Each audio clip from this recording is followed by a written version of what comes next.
Hello to all. My name is Alexandria Anaheim, and the first time I remember meeting Miss Gunn was at Morrison's in Cross Creek Mall.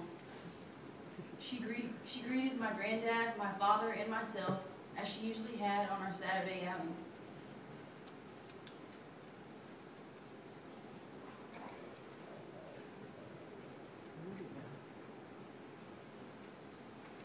My dad had eventually explained how he knew Miss Gunn and the close relationship he had with Tony and the other kids in high school. As most of you all may know, the Gunn household is what several friends and family refer to as a second home. Please bear with me as the story gets better.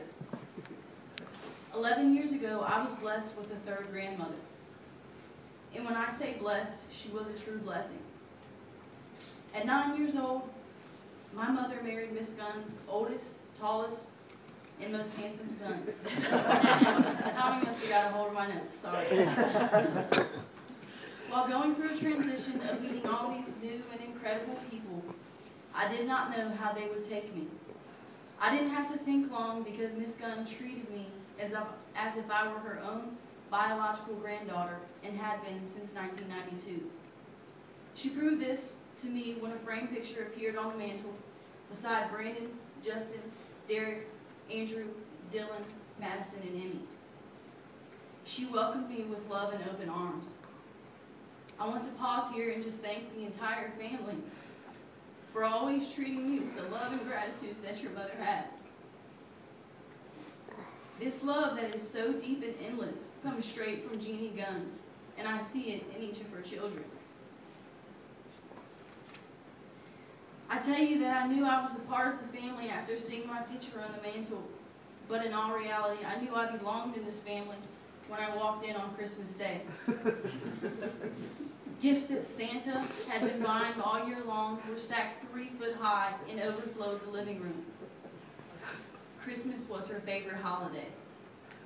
I always wondered why it was her favorite because of all the stress that it brought along with it. Wrapping gifts, preparing food, and hoping Tony was under an hour late. For whatever reason, Miss Gunn loved the holiday, and that made it even more enjoyable for everyone else. As we have all said, Christmas will never be the same, but we can only hope that they celebrate Christmas in heaven as Miss Santa has arrived. As I stand here with all the grandchildren, I want each and every one of you to know that Mama loves you with every bone in her body. She did what she could to attend as many football games, track meets, and church plays as she could. If she didn't make it, you all better believe that she was reading the paper the next morning to see which of her grandsons were featured on the front page.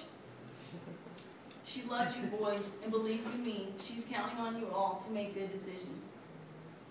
Brandon and Justin, you have given your grandmother the best gift she could ask for, and that was blessing her with 3 great grandboys. Amber, Mama told you 2 rules to follow, and you need to keep those rules close to your heart.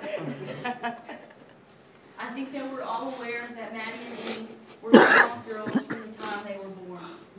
No matter how many times she had to pick you up from preschool or tell you to go clean the bedroom upstairs, Maddie, you will always be took her tails, and Emmy, always tippy toes.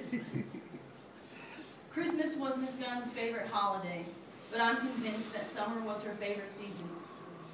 I say this because of the joy she found in Dylan coming to stay with her each and every summer.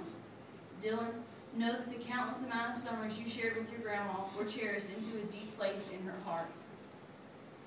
Tam, Kim, Tommy, Tony, and Teresa, you all have to remain strong for your children, nieces, and nephews as we look at you for guidance. You have to continue to make good decisions as your mother will no longer only know your side of the story, but the entire truth as she watches from heaven. Miss Gunn is now in a place with no pain, no worries, and no one to tell her that she can't enjoy an old Milwaukee beer. Thank you all. Thank you, Robert.